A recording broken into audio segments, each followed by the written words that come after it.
Hello students, ये video मैं बना रहा हूँ उन स्टूडेंट्स के लिए जो अगले बार एपीएससी सीसी को टारगेट कर रहे हैं। नेक्स्ट ईयर एपीएससी सीसी को टारगेट कर रहे हैं। अभी देखो, कल के बाद काफ़ी सारी क्लैरिटी आ गई है कैसा अप्रोच होना चाहिए तैयारी का एपीएससी को लेकर के भी।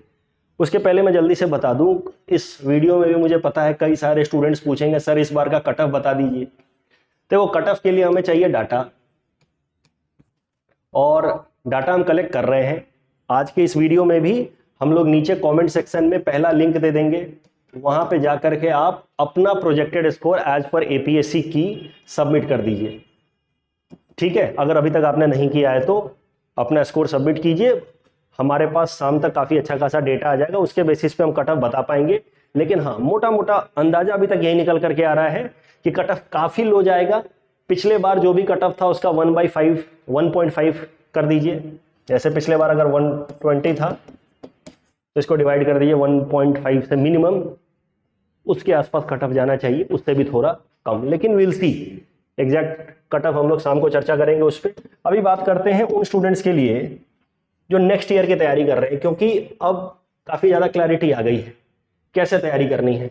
देखिए, अगर एपीएससी सीसी की बात की जाए तो वहां पे हमेशा कंफ्यूजन आता है कि UPSC CSC civil services exam, APSC departmental exams में किस तरह की तैयारी की जाए। ये काफ़ी फैक्चुअल है, ये काफ़ी कॉन्सेप्चुअल है, लेकिन अब क्लैरिटी आ रही है। आपको अपनी तैयारी जो एपीएससी सीसी की करनी है वो यूपीएससी सीएससी के ज्यादा नजदीक रखनी है, ना कि एपीएससी डिपार्टमेंटल या फैक्चुअल एग्जाम्स की। आप देख रहे हैं कॉन्सेप्चुअल पेपर आ रहा है। पिछले बार सरल आया था एपीएससी में, इस बार कठिन आया है। कई सारे स्टूडेंट्स कह रहे थे सर एपीएससी में सरल आता है। मैं कह रहा था ना कि यूपीएससी ने भी जब सिलेबस बदला था, पैटर्न बदला था, तो 2013, 14 और 15, इनफैक्ट 16 में भी पेपर काफी इजी दिया था। कट ऑफ 110 के आसपास जाता था। 16 में तो काफी आसान दे दिया था। 17 ऑनवर्ड्स यूपीएससी ने कठिन पेपर पूछना शुरू किया है। कट ऑफ 85 या 90 के पास रहता है जनरल कैटेगरी के लिए। तो यही पैटर्न अब एपीएससी भी अपना रहा है। स्टार्टिंग में काफी सरल दिया, जो पिछला एग्जाम था प्रीलिम्स का, इस बार कठिन दिया है। आगे भी कॉन्सेप्चुअल लाइन में ही होने की उम्मीद है। जिस तरह का पेपर अभी आया है वैसे ही होने की उम्मीद है। तो इस तरह का पेपर जैसा कल आया है, ऐसा पेपर आप 10 दिन 20 दिन की तैयारी में नहीं कर सकते। सिर्फ फैक्ट्स रट रट करके आप नहीं कर सकते। इसके लिए आपको कंसिस्टेंट तरीके से हार्ड वर्क करना होगा जी। कंसिस्टेंट तरीके से हार्ड वर्क मतलब डेली का 5-6 घंटा अपनी पढ़ाई को डिवोट करना होगा। अगर अप्रोच की बात की जाए तो पूरा का पूरा जो आपका सिलेबस उसको हम लोग 2 पार्ट में डिवाइड कर लेते हैं। History, polity, geography, environment and economics. ये बात हो गई स्टैटिक पार्ट की। इसमें आसाम वाले सारे उनके corresponding Assam polity, Assam history, तो वो सब है। ये सब बात हो गई स्टैटिक पार्ट की।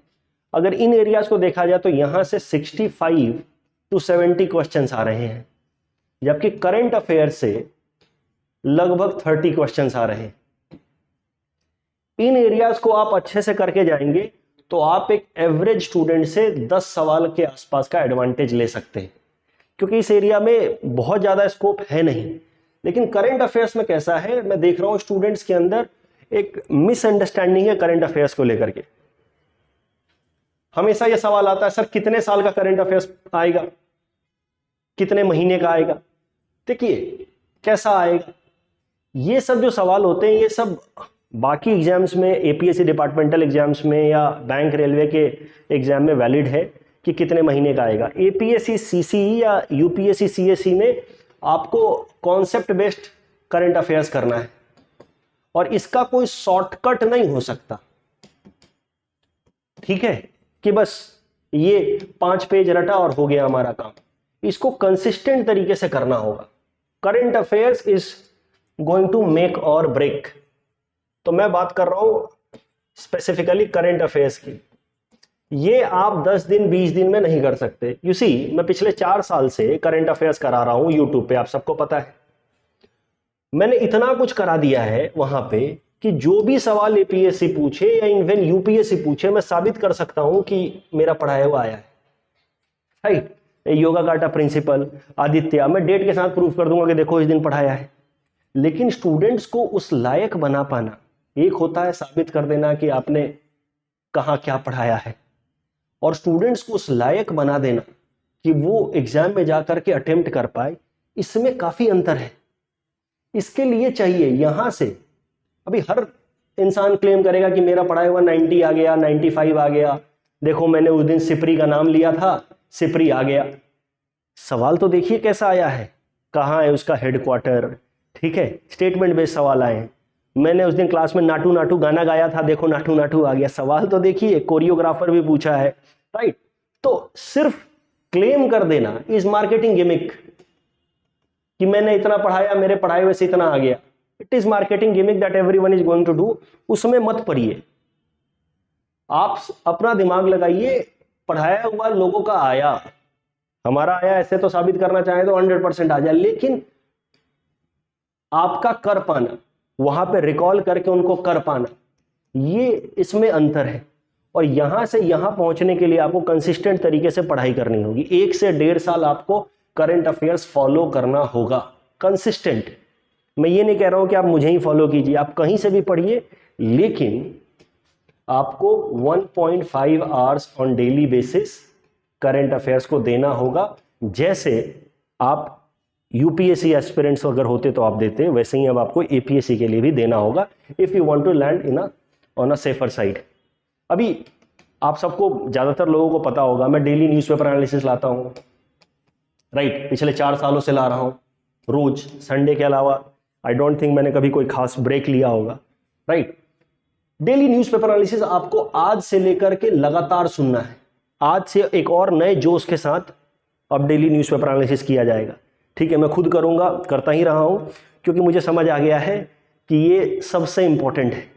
बाकी सारे सब्जेक्ट्स तो हैं ही, this is going to be the most important segment, इसके बिना नहीं होने वाला। और ये भी ऐसा कोई इसका बैंडेड सॉल्यूशन नहीं हो सकता कि कोई बुकलेट रट लिया, कुछ रट लिया। राइट, तो करंट अफेयर्स आपको ज्यादा विगर के साथ, ज्यादा इंथुजियाज्म के साथ करना है। क्लेम करते रहने दीजिए लोगों को कि मेरा पढ़ाया हुआ 90 आ गया, मेरे 5-2, ऐसे तो मैंने 800 टॉपिक्स कराए थे।